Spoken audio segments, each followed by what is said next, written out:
Hi, Brendan here, and I have a quick announcement before we get into the show this week. We will be taking a short break for Chinese New Year and be back in February with a bunch of new shows, but we're very excited about this one, so let's get to it.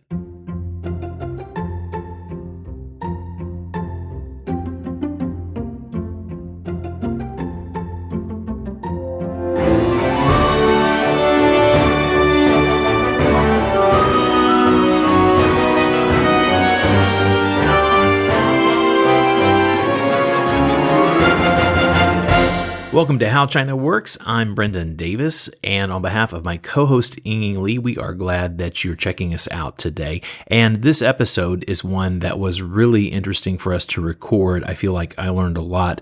And our guest is Lu Gong. Lu Gong is the founder and CEO of TechNode. They are a leading technology platform, media platform based here in China.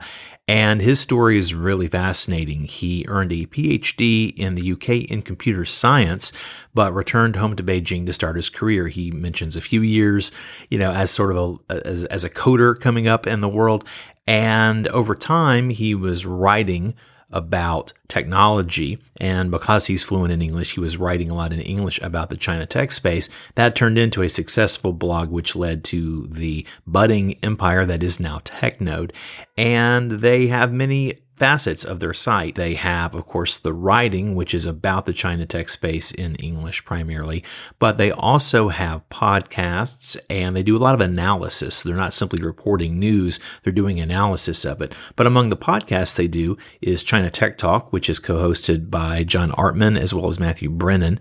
And John has been on my previous show. And also China Tech Investor, which is co-hosted by Elliot Zagman. Elliot is an old friend of How China Works, and he is also a previous guest on my other podcast from back in the day.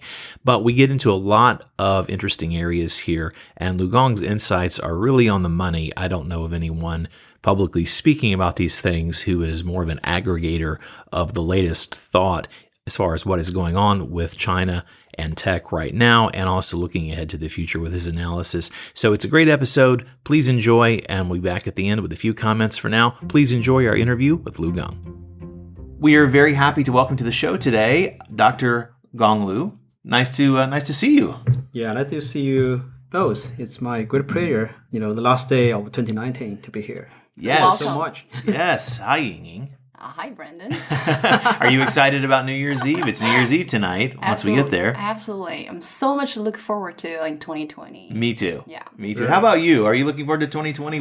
Give us the short version. Tell us the short version of your bio and what you're looking forward to in 2020. We'll start at the end. Oh, okay. Hey, hi guys. My name is my Chinese name is Lu Gong. But I always tell people I have a really nice English name, which is Gong Lu. So you can either call me Gong or call me Lu, or doesn't really matter. So just very brief bio myself, and so basically, I've been working on my company. My company called TechNode is probably you know that as the media company. We talk about we focus on Chinese tech ecosystem for long enough, many years. But we also do some other things to do with basically the tech or innovation ecosystem in China. So we do media, do events, everything is related to the innovation in China. And we were talking before we got started that, of course, we're friends with John Artman and Elliot Zagman. And so these people do shows on your network. And of course, so I know of TechNode and we know of TechCrunch. And of course, Ying knows all about TechCrunch from the Valley. They also have a podcast. Exactly. They have quite a few podcasts. Yes. Yeah. Yes. I'm super proud with all these, my teams, because just a very quick story. Because personally, when I started this, it's just my personal hobby. It was 10 years ago. Mm-hmm. I started write about Chinese technology in English when I was doing my PhD in UK. Mm-hmm. It was just my hobby, but I was keeping the hobby for maybe 5 or 6 years. So basically, I started in 2007. Then around 2012, I decided to do this as my career. And what was the particular driving factor at that time to make you turn to that stage? Well, yeah, I think it's an interesting story.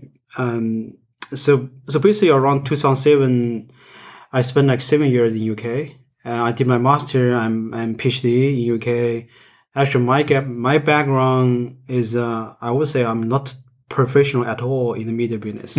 Okay. Because I did my PhD in computer science. My first job is I spent 3.5 as a programmer. So I say deep in my heart, I'm just geek. Yeah, I'm not really. That was a job, not an adventure for you, basically. Yeah. But when I started, so it's around like 2007. Actually, the big reason is because I was doing my PhD is about wireless communication. So it's something to do with like 3G that times. So we did a lot of research on how to, what would be how to commercialize the 3G technology, what would be the future application built on the 3G. So I started, looking at the industrial space instead of research, academic space. So, a lot of readings, I find out TechCrunch, because TechCrunch started in 2005, right? 2006. So I started reading TechCrunch, talking about Web 2.0, the startups. I found so fascinating. It's just a tech blog. I'm really kind of educated by this type of content.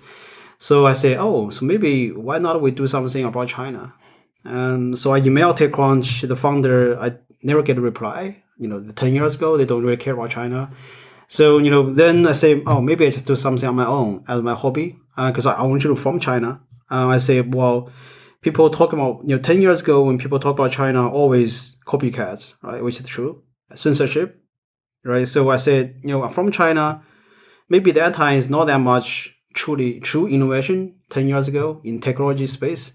But still, we have micro innovation. Still, lots of things people don't really know outside China. So I say, maybe I can start writing something. Instead of in Chinese, I'm going to, write in English to start with. So I was kind of lucky. Then I got more and more like readers. Maybe I'm not journalist. So I write about the story from technology perspective.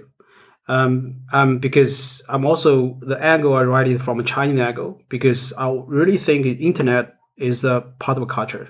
If you really understand the local internet, the business, you should understand the local culture first. So maybe then people realize maybe my writing is kind of different.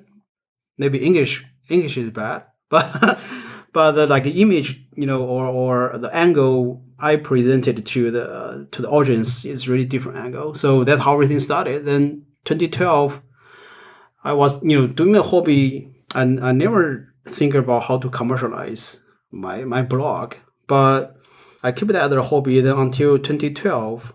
The other good friends came to me, and he got some money from family, and he said, Gang, we've been doing it for long enough, and we need to take TechCrunch in China.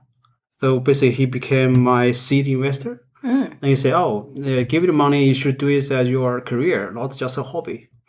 So I said, it's so interesting, because I never imagined people pay me for my blog. Right.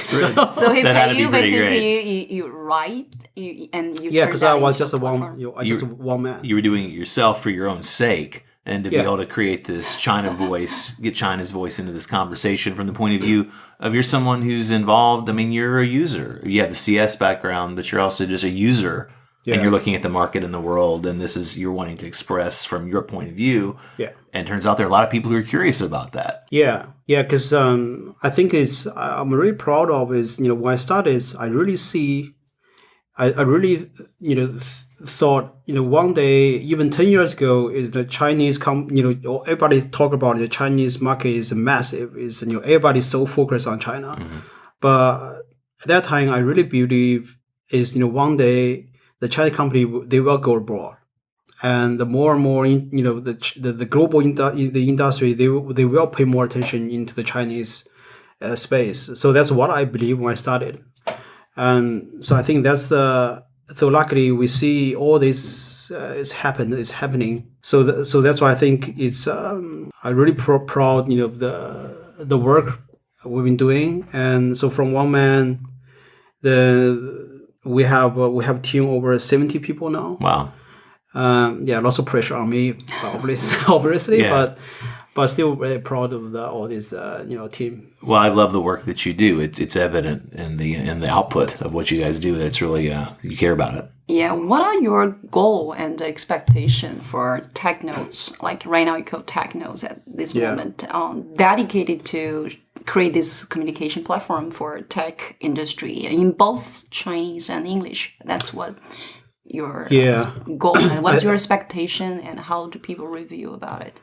I think if you talk about like vision, is I think from day one, and I think to me and also to the company, I think the vision we all want to be is to be the bridge of the Chinese tech ecosystem with the global tech ecosystems. So that's why, but we do media, we do events, we do many other things as well, from online to offline. If you talk about like aggressive goal, hopefully, I don't know if we're going to do that. We can really, done that is, why people read TechCrunch, because people care about Silicon Valley. Mm-hmm. I think that's kind of the origin or the center of innovation. But I really think that maybe it's not right to say the center of innovation move from Silicon Valley to China. I think it's kind of biased. But it's shifting. But it's shifting, and also at least we're gonna see like two centers, Silicon Valley and China. So hopefully is people read TechCrunch because take Silicon Valley. So hopefully people read TechNode because we put in China in tech space, of course. Then in the long terms is how I think the pattern is like repeated. It's like 5 years ago, China, we looking at the Silicon Valley, we copy almost everything, right? Then we see less and less copy and more innovation from China. Then, but on the other end, if we go Southeast Asia, like you see the history repeated. Mm-hmm. Southeast Asia, people look at China, like last month I was in Jakarta, I met like a couple entrepreneurs who are keeping telling me, oh, what we do is the Indonesia version of Luckin Coffee. Like you see all the examples. So hopefully, what we want to do is we want to impact the global industry, and then now maybe we are impacting the Southeast Asia or Asia market. But hopefully, in 3 years or 5 years, I think China that time China might not be the most interesting market in 5 years, but I'm pretty sure Asia will be. Mm-hmm. So for me, is maybe one day we're saying, okay, we want to be the leading tech platform in Asia, not just China. And you have painted a very interesting picture, and you are in that picture.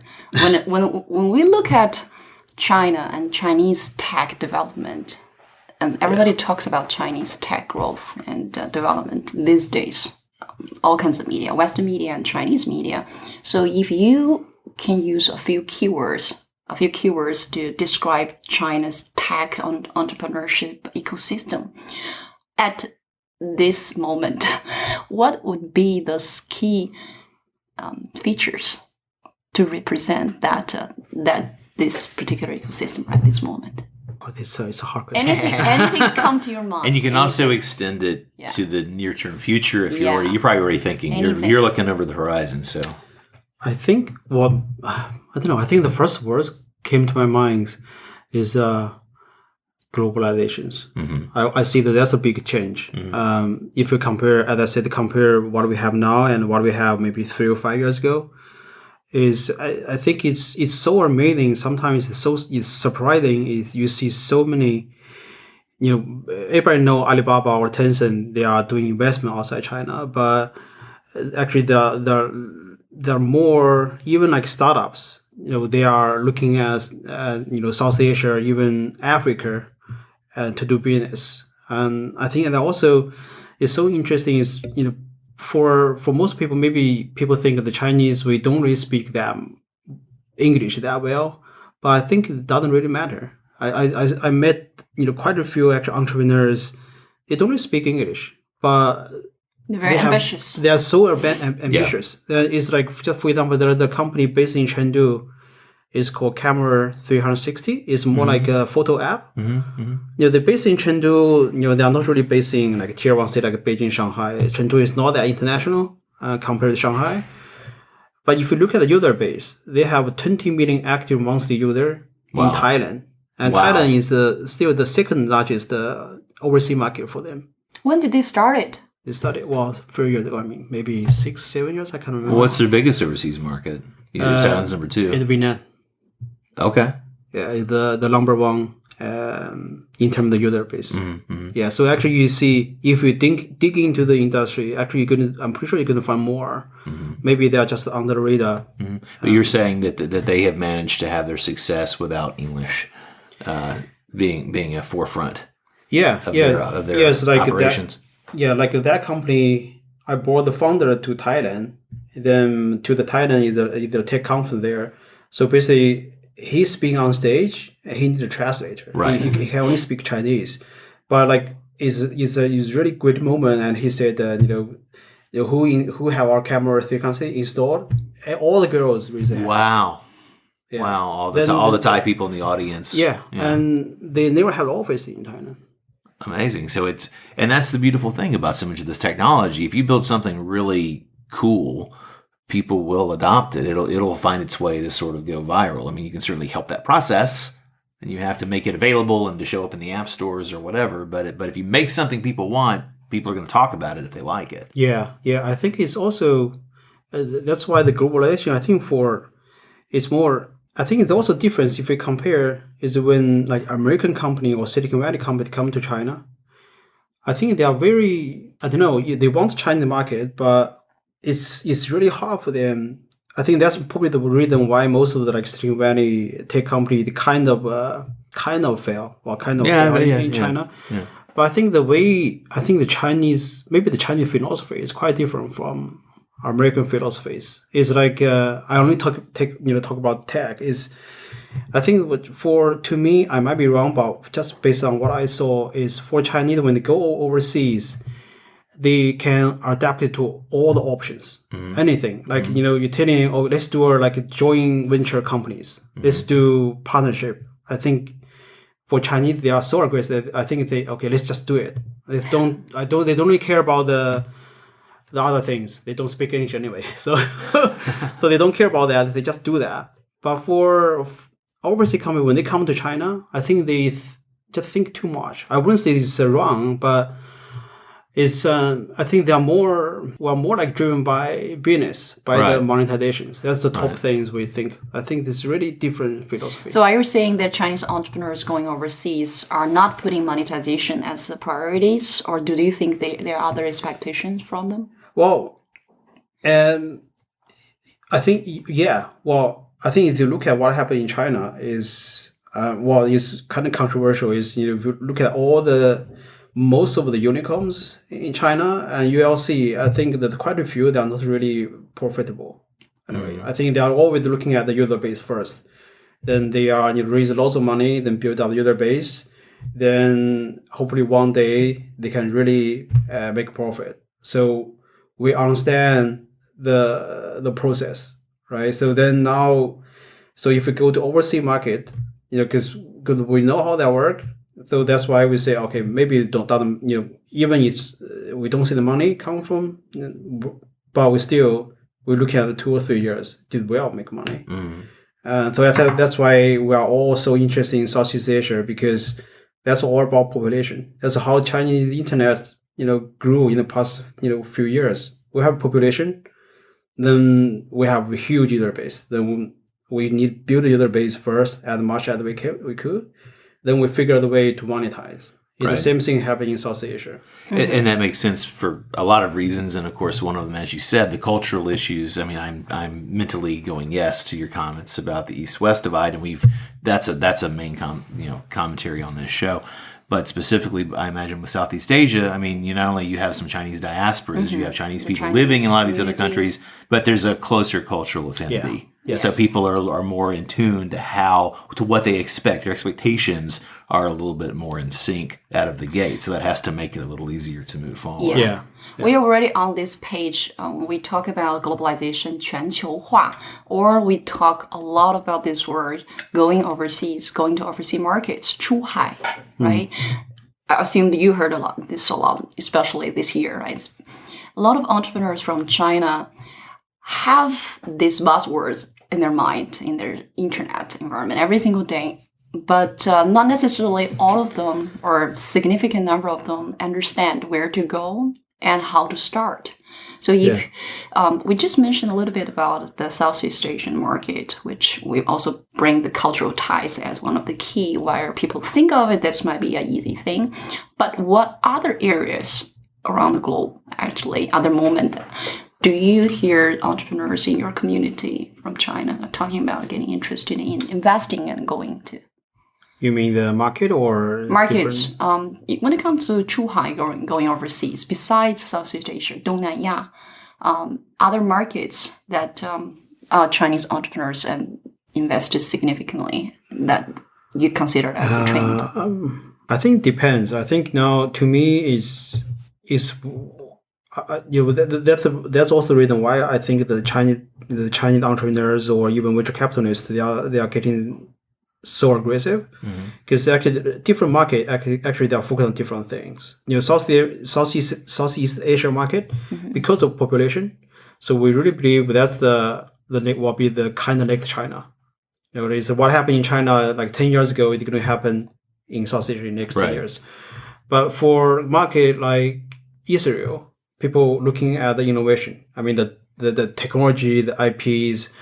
And that's why you see a bunch of VCs going to Israel to do investment. Well, they do tech innovation as well as investment innovation. That's like the Middle Eastern Silicon Valley. Yeah, then they bring the technology somehow like back to China and to monetize and to commercialize the technology, because China has the massive market for that. Then for Africa, still there are not many, but you see people still trying. I think trying to understand, what to do there.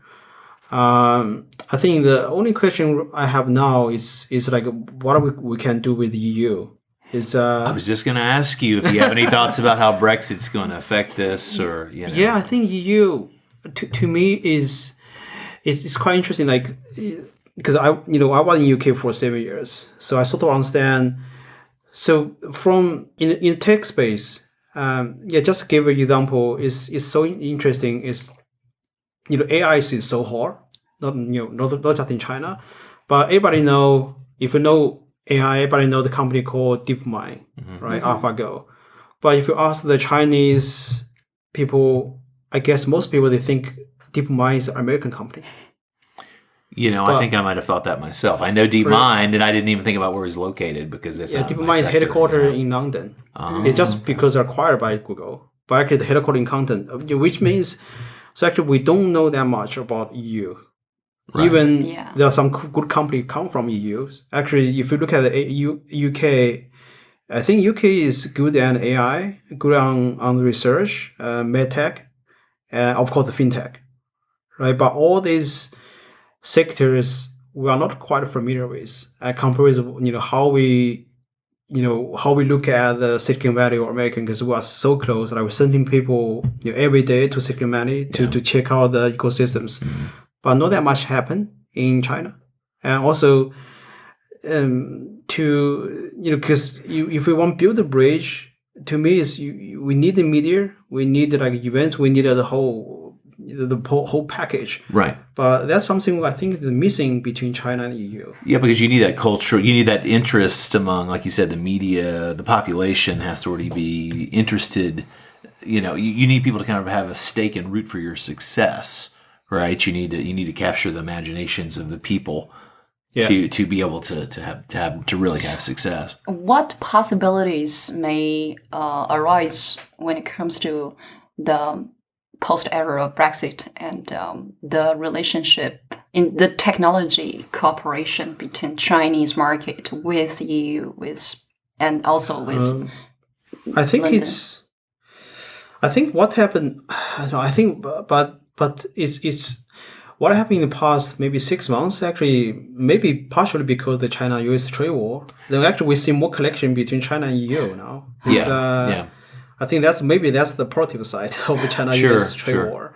And so we see like, almost every month we have a bunch of group from Germany and different countries. They came to China and they want to check out the local ecosystem to do more in the startup space as well. So I think if that keep going, maybe we're going to see more. But still now, I think you see like the culture is, we talk about EU but it's not just one country. It's many countries, many different language, right? Exactly. Right. So I think it's hard. But you think maybe a version of what's happening, you mentioned the trade war, like what's happening in ag, with agriculture. China likes a lot of pork. They had a swine flu, so they have less than normal. Yeah. So Brazil, and they're getting tons of their pork, not from the U.S., but they're getting it from Brazil and other countries now. And so in tech, there may be some similar knock-on effects because we have the in the U.S. our antitrust statutes and other reasons, cultural embedded reasons, where some people are resistant to China for various reasons. But then just we have the issues of how ownership has to be disclosed, and that could be tricky for the China side with a lot of the way the companies may have ownership that's problematic for the U.S. system. So the EU, like again, the different countries have their different rules.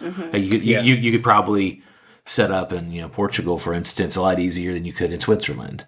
Or Germany, because of the different rules about how they maintain their ecosystem financially and legally. Yeah, so I think in general, that's why I think the globalization is like probably one of the top keywords in my mind. But I think it's still very challenging well for Chinese companies. The challenging.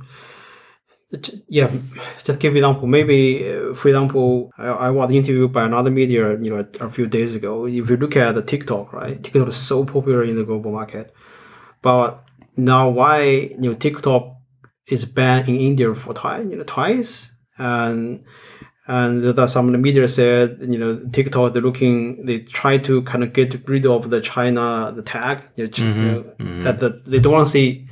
They don't want people to see TikTok as a Chinese companies, which I understand because why they become kind of like one of the most discussed question is probably TikTok is maybe the first Chinese companies who are really engaged with the global social media on the social space. level. That's what social level means like social mind, exactly. The face-to-face. So it has that influence potential. Do you think TikTok could be stopped, by these kind of challenges at all? I hope not. I don't know. I don't think so. I mean, but we sort of jumped in on you, so you're saying that because that touches the social and has the influence potential, that they're on guard against not having their people's minds shaped. Yeah. They're anticipating some energy, and really it's the equivalent of funny cat videos or funny watch me do this crazy little balancing trick on one foot and coffee or something. It's funny, goofy stuff. Yeah, because I think that's the worry. I think I can understand is more like if you talk about money, it's easy. It's just how much you make or how much you can lose, right? It's that's the easy question. But when we talk about like the social media. Is we all think that Facebook or Twitter, they kind of dominate the global social media space, but which is American company, right? But for TikTok, then maybe people worry, right now the Chinese company is dominating the social media market. That might cause lots of things unexpected, I guess. So I think that's a challenging from not on the commercial side, it's on the something else. So and also, I think the Chinese company, they are facing the same kind of barrier, which, when the American company, more or less the same when American company came to China, is still the culture things. Culture. Yeah, the other word, actually, it's not my word, it's some friend told me, he used the word not globalization, they use the word globalization. Global. I think it's the same thing. It's Chinese company, they might fail as the American fail in China. They might the same. Is they have to understand the culture.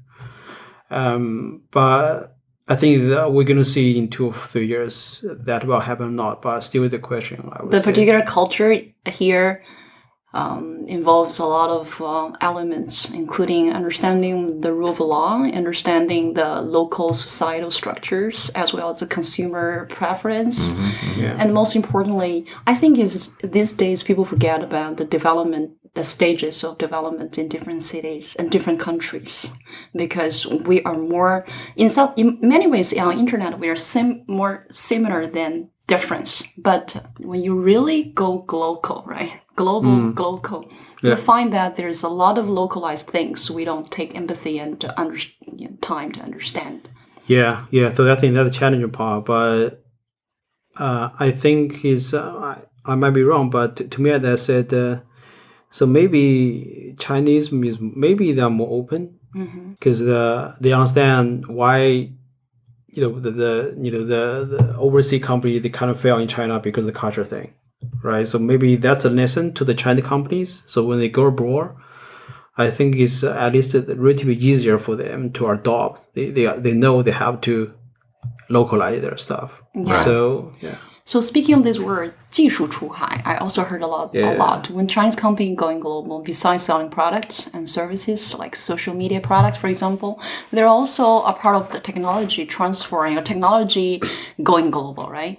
So what do you see? What are the examples? If you can give us one story, successful or not, just like as a Chinese company is actually just utilize their advantage of technology to help local markets improve their lives, actually. Yeah, I think it's I think that might be the second cure, because to me, I think the big change is also came from we use called Chinese market. We will say it's a market driven. Market driven. Because it's all about market, not really about technologies. That's why if you look at all the big guys, even now, the new unicorns, even Ele.me, Meituan, all these big players in China. I think, being honest, I don't really think they are that much technology or like deep tech technology driven. I think when they started, just because the Chinese market is huge, right? That's why. 人口红利, 市场红利, Right. Because of the population, right? That make it that big. But I think now we are at the era of, I think more and more people, we understand, okay, even we say the penetration rate in China is like 60%, still like 40% to go, but we see so basically we see the space of the benefit from population, they're getting less and less. Then I think people understand, I think on the venture capital level, on the entrepreneur level, we all understand what's coming next. We have to be technology driven. Right. So that's why if you ask more and more VCs, they are not really interested in the market driven business anymore, because I think some area is just done. You cannot have another Ele.me. Sure, yeah. Way. If you're chasing the market, you're kind of chasing history anyway. So I think that for China, and also they understand, for China, if they really want to catch up with Silicon Valley, it has to be the technology, right? So that's why for investment part, they want to invest in the technology. So back to your questions, then we see more, not that many, but we see more and more example like a technology company from China, Huawei, DJI. Then maybe another example, I can't remember the English name, but there's one called Jifei. It's a drone business, but it's more like DJI, but they focus on agriculture. Right. For being able to help people monitor their crops and their special reporting software to monitor things. It's designed it's a commercial. by Chinese. It's a Guangzhou-based. It's all China-owned technology. Yeah, the all China-owned. So basically, they design the drone just for, as I said, to monitor the farm, to help the farmers. I think they are operating in 30 countries globally as well. Well, and you mentioned DJI, of course, on the more consumer, and DJI is the biggest one in the world. I mean, DJI is hugely popular. Every filmmaker or amateur uses those, because they have the whole range. They have the one you can get if you're a kid, or they have the one you can do if you're shooting a giant movie, and everything in between. Yeah, I think it's you see more technology companies to do global business. I wonder, something you said made me think of this.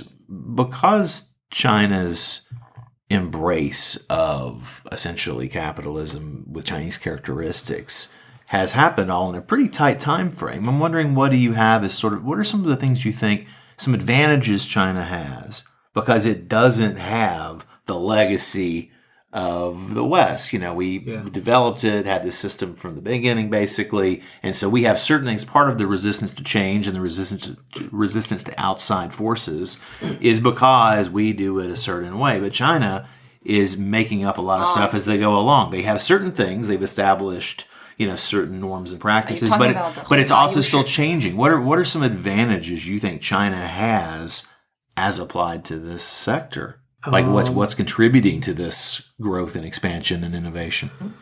I think it's a really broad question. I think to me is the advantage probably is because we didn't have something before. It's like why, I don't know if this is a good example, is why like Alipay or cashless pay is so popular in China. Why? Because we never had credit card systems. Right. That's a perfect example for, I think. Yeah, that's why we skip, the like the credit card systems, because we didn't have that. Then basically we jump to the cashless. And vice versa for the Western business coming to China. It's just not that easy to get used to this ecosystem. And they have to really understand the stages of development, right? Yeah. I think I think that's because we didn't have that. It's the same thing as the wireless. We talk about like a 1G or 2G. Right. All this is not Chinese technology. It's all from somewhere else. Right. Then basically we didn't have anything on the 1G or 2G. For 3G, a little bit maybe. But I think because that fact, that pushed the Chinese industry say, hey, we need to have 4G. And now 5G, then we're ahead of somebody, exactly. Others. That was actually what was in the back of my head is the example was that China really got in sync to the current standards of 4G and now of course innovates in 5G. Yeah. So you think that's because they're not rooted to, it's always been done this way, so we have to keep doing it this way. Yeah. There's an openness, there's a freedom of thought about how to innovate. Yeah. And how to actually transform from a tech media platform like you started with blogging, but to be an innovation platform. Like right now, your next goal or your goal that you're working on. What is the key to make that transformation? And should I buy stock now? Are you public? The honest answer. Yeah, I think it's I think to just talking about like the way how we grow. I think there are many reasons. Maybe I can think of the first reason, as I said, I'm not a media guy. So like my mind from first day is I don't know how to do a media only business because all my interest is I'm the geek guys. I want. That's why when people, all the founders, they like to talk to me because when I talk to them, you understand things. Yeah, we talk about like technology stuff. They are interested. So that's why is from first day I don't really know the media business. So I always said for TechNode is we are not really the traditional media or like the most important, at least to me, is we need to be engaged with the ecosystem. We are not just reporting. Yeah, I think that's always the first thing to me. The secondly, actually, if you do media business in China, it's so hard.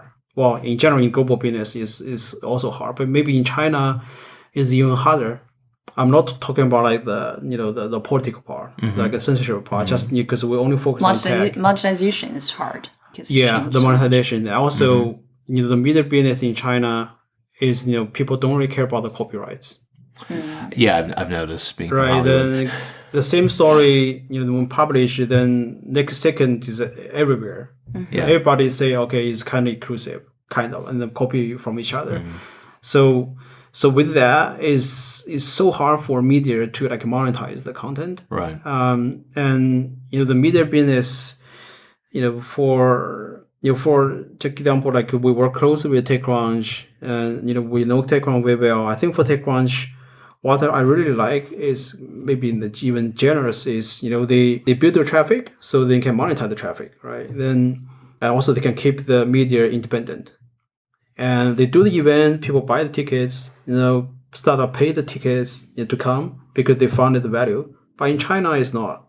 The traffic, monetization on the traffic is relatively tiny money, unless you want to sell your content. Basically people buy the content.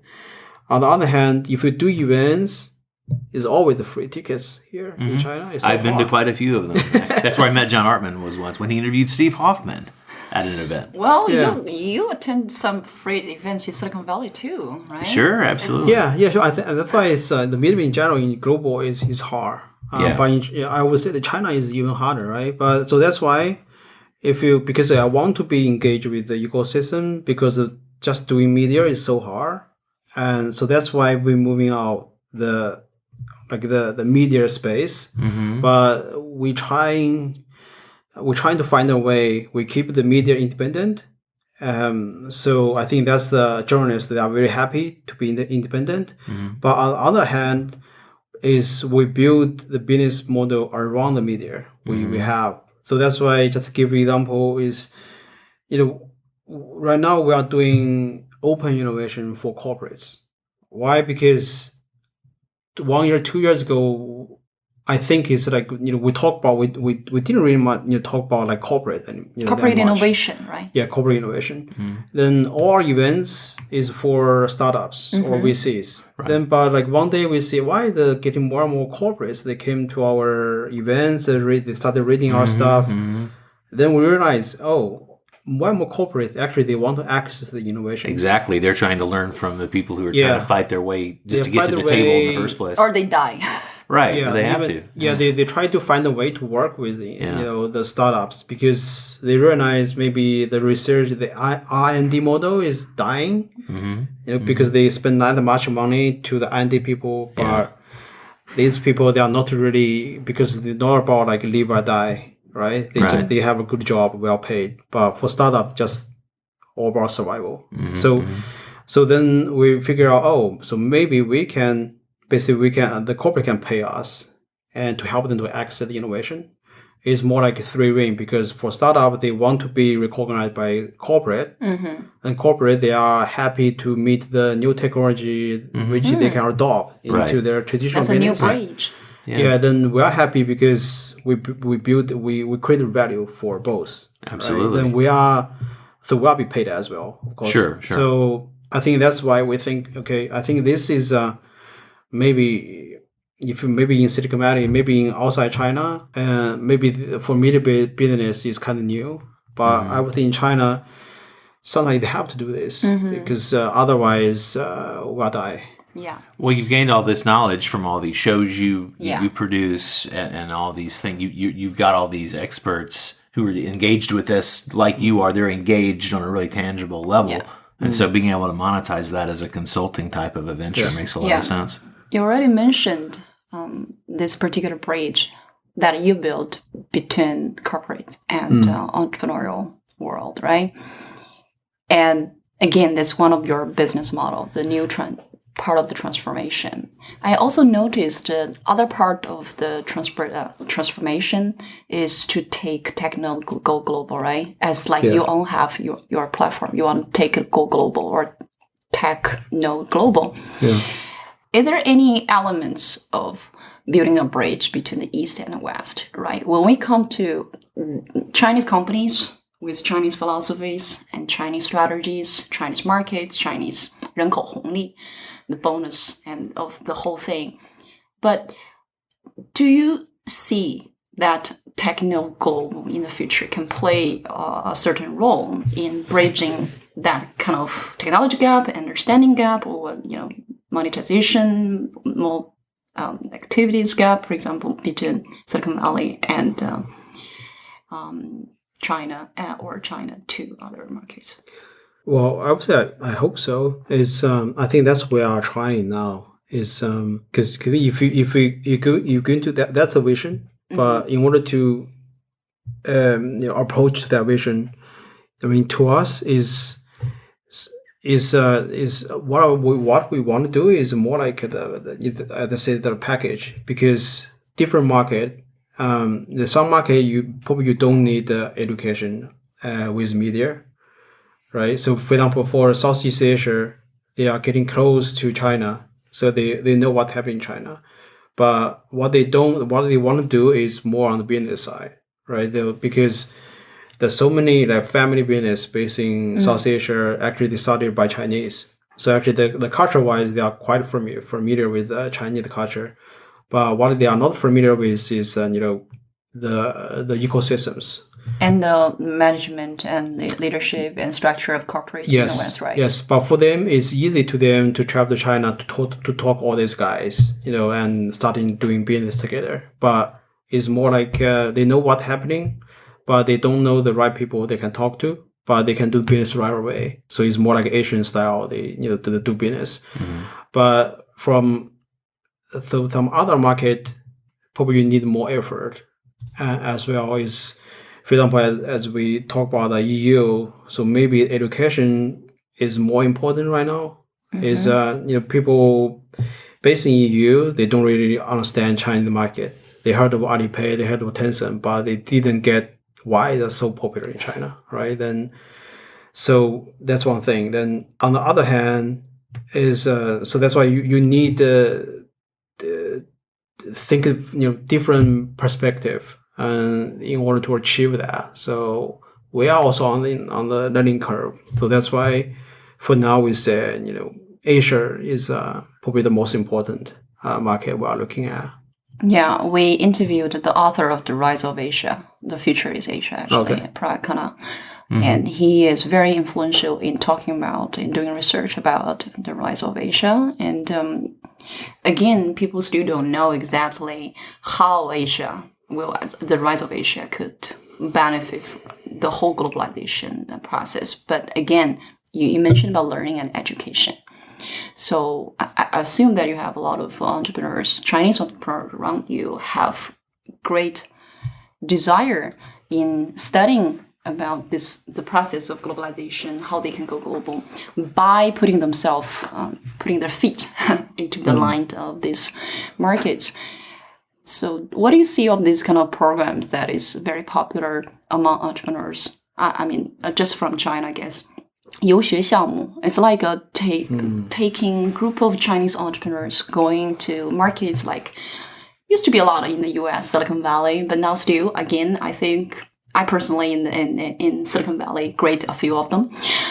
There are a lot of other entrepreneurs have interest in going to UK, EU, but do you see entrepreneurs have interest in going other markets, for example, Southeast Asia markets, or going to Africa, going to Latin America, Brazil, for example? If so, what would be the examples? I think there's definitely demand for that. It's like 5 years ago, like people want to go to Silicon Valley to see the Google, Facebook, all the big guys.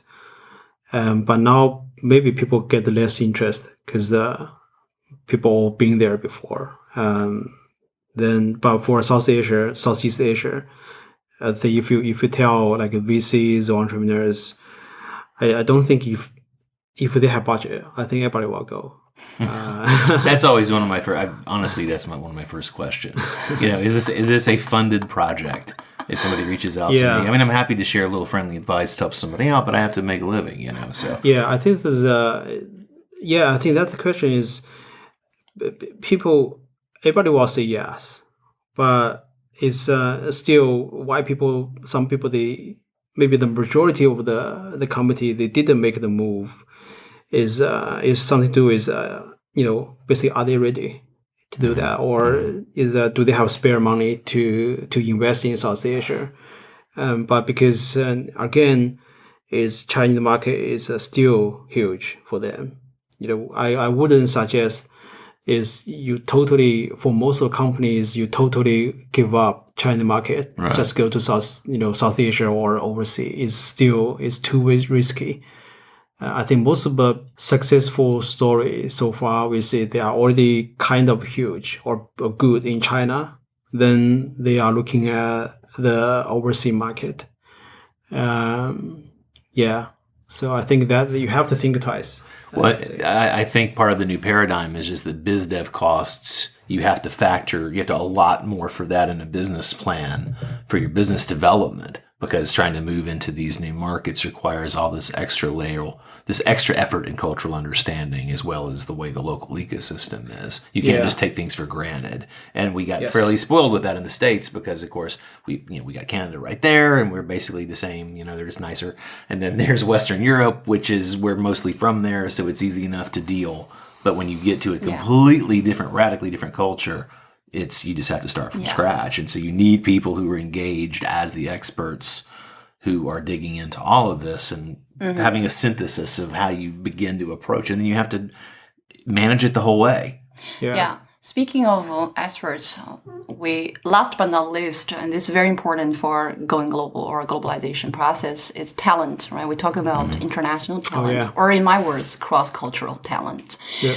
So do you see that as a growing interest from China, in China, for either by academia or institutes or VC groups or companies, big companies or smaller companies, have this interest in finding, cultivating this particular kind of talent for them getting ready to go global? Or are they just like, okay, when I'm ready, I just need to hire a HR agent and go there?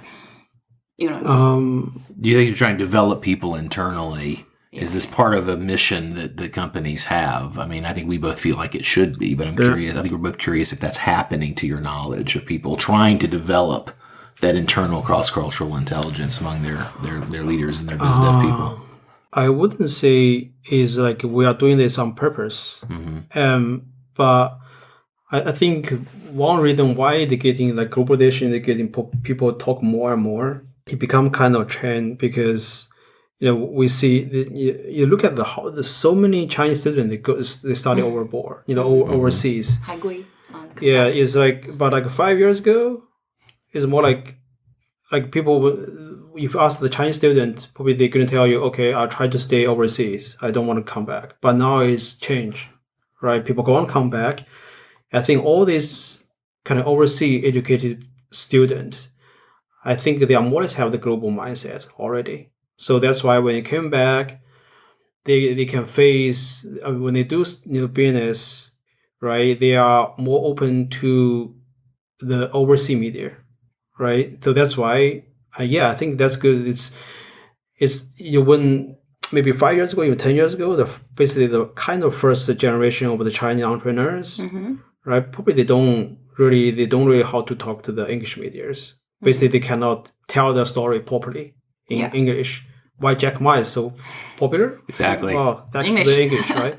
Yeah, I think he loves Hollywood and he knows those kind of storytelling expectations. So he's able to package his message in a way that hits the more universal type of way we receive stories. Yeah, because I think remember like 5 years ago, we brought some entrepreneurs to Silicon Valley. They are like interviewed by TechCrunch reporters. I think this company they are actually listed on Nasdaq. But when they talked by that time, when the founder talked to the English media, I was there. I was so sometimes kind of myself is so nervous because specifically first of all they don't speak good English. Right. Secondly, they don't know how to tell the true story of what they do, because all the story they tell is so boring. But actually, they are doing more than that. But they don't know how to tell that. Then the English media, they feel less than interesting. Interesting. So, but now I think it's change, right? Like if you look at all the young founders, they can at least, even they don't speak that much good, but they are brave enough. They're confident, right? Right. Yeah, they're confident, and they know how to do it, because even in the driest business publication, there's always an aspect of the personal or how it applies to people using it. It's not just like corporate talking points and here are metrics. That's put in context of how that affects the user and those who engage, and that's a style that I do see as well from my Chinese entrepreneur friends here that they're adopting more of. Yeah, I think that part, I think that's a change. I think that they'll going to have some impact in the future. Yeah. So speaking of the younger generation, we're talking about the younger generation's confidence in expressing themselves when it comes to building a product or launch their business globally, right? What's the role do you see? What role does really Chinese youth generation at this moment, young generation, play in Chinese in the growth of tech in China specifically? Like among the Chinese entrepreneurs, like what's the ratio look like when it comes to the contribution for the growth of tech? Like are there more like advanced? Let me just rephrase it. What role does Chinese youth play in tech growth for China's future? Yeah, I think they play a very important role right now. I think thanks to the government, because they keep telling the young generation, okay, mass innovation, 双创. So I think that also helped the parents, to be more open, to allowing their kids to do startup instead of going to the like top 500 companies. And also I think I read the articles about, I think they did basically did the calculation analysis of the global tech industry. It said I think it said like the American in States, the average age of the sort of successful entrepreneurs is around like over 40. But I would say, well, didn't mention about China, but I would say maybe in China, probably the 20 or 25. Yeah. Right? Because you could know all the unicorns, Ele.me, even like Meituan, all the founders, they are not that, sort of like young. Right? So I do think so. And also I think for a new generation of the Chinese, they are more kind of open styles, right? The Chinese sometimes is more like conservative, but for the new generations, they are more open styles. They speak English, or they are more adaptive to the Western culture. Yeah.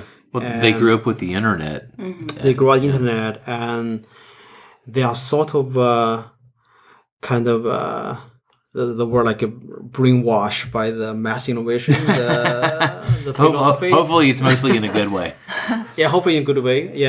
Hopefully. They possess this particular independent thinking when it comes to what they want to build, right? When they really make a decision to build something. Yeah. Hopefully it's not really overhyped, but from political part, I think I would say the mass innovation campaign in China.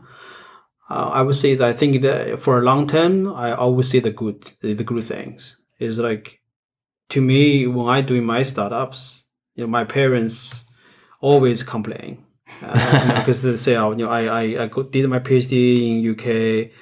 When I came back China, I should go to university as a lecturer, right, with stable job and easy life. Or I go to the international big corporates at the manager, and just cash out, but at a certain level, and be kind of plateaued about what you could do. Yeah. So, but to me, I think the one day like my kids grow up, they say, "Oh, Dad, I'm gonna go over to startups." I totally, for sure, I'll say yes. The speed of change is fascinating in China, Yeah. And with the speed of technology development, what skills must the future generation have to harness the full potential? What do you think? And how do we actually develop such skills? It's more like what the young generation need really to be equipped with when it comes to further development of technology. Well, I think I wouldn't doubt the new generation of the Chinese kids. Like I think they're going to adapt the technology very quick. You talk about even the Chinese education systems. I think they should have they are well educated in the technology space. It's like now, like the kids even starting from like 5 years ago they started like programming. Yeah. There are loads of programming course for the kids. Kids are smarter, right? Actually. Yeah, so I think other thing I wouldn't doubt on technology skill. The Chinese, I think they will be very good in the future. Engineering level, they will be very good as well. But I think what we are missing, to me, is the creative space. Creative, the humanized, and Yeah, like to me, because I'm programmer, but I always say, give me 1 or 2 book. I study programming book. I can spend me 1 month, 2 months. I can do programming. Maybe I will not be genius in the programming way, but I will be programmer. I can find a job. But if you talk about creative, it's not something you can learn from like a book or 2 book or for 1 year, 2 years. And you have to have a system or have a culture to encourage young generation to do the creative things. I think that's something we are missing. But I would say that why we don't have Apple, right, or some other great companies everybody look up at, because all the companies, they are not just good on technology, they're also good at design and all the creative part. But you look at now, is Huawei is so good at technology right now, but still, if you ask me which company is the most creative company in China, have the global impact, I don't know. Yeah. Well, hopefully that'll probably change as things evolve, as you were saying earlier. But yeah, it's creativity is it's a mindset. It's something that you can't just tack on. Yeah. And something the future competition is pretty much dependent on that particular feature, the characteristic of a talent, creativity, right? With so many, we talk about this a lot during our show, that with so many distractions, like coming to our kids in education, right? So kids are not even having a moment of space to think. So that's going to be scary. Globally, essentially we're on our phone. That's the part of the technology that we always want to make it more advanced. Yeah. But one of our the key expectation of our show is to talk about how we can bring technology and humanity, or being a human, together. And that's exactly, I think, what we want to strive everyone to be, right? Help everyone to be. Yeah, and you've done a really exemplary job with unifying the technology and the human touch, the human experience of what does this do for me? What how does this affect my life? I think that seems like a big secret of your success. Would you agree? Yeah. I know you're asking you to be slightly modest, but you can agree with me or expand on that in your way. If it is so-called success, I think is I think something we are trying, but still is all the things I talk about. Something some part we are doing, but the some parts is probably we have limited resources, we cannot really do that. But hopefully, we can see more people can join us to do this. We hope too. Well, thank you so much for being with us, Lu Gang. It's a pleasure to meet you. We enjoy your work under your umbrella for quite a long time. Thank you. Where can people? Of course, we'll direct them to TechNode.com. But if someone wanted to learn more about you online, would they find information there, or should they stalk you on LinkedIn? What would you suggest? Yeah, just search for my very nice English name, Gang Lu. You can find me on LinkedIn, and also my handle on Twitter is also Gang Lu. Yeah. Fantastic. Yeah, we wish continued success in 2020 for you and all your family. And yes, happy International New Year. We got the Chinese New Year just around the corner. Happy New Year to you too, and to everybody here as well. Okay, we hope you enjoyed the show. One big takeaway that Ying and I shared was being how impressed we were with the organic growth and development of TechNode, the fact that it started from this personal passion that Lu Gang had to communicate and share information and views with people who were looking at China but didn't have the language skills to look at it in Chinese.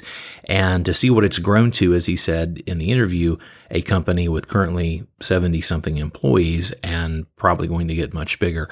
But we really enjoyed the conversation. If you would like to learn more about our show, you can visit HowChinaWorksPodcast.com for more more information. You can also find Lu Gong pretty much all of the places. You can go to TechNode.com. You can search Gong Lu, which is the Americanized order of his name, Lu Gong, on LinkedIn. He is also on Twitter at Gong Lu. Thanks again. On behalf of Yinging Li, I'm Brendan Davis. We hope you have a really nice Chinese New Year if you're celebrating, or a happy end of January. We'll see you next time on How China Works.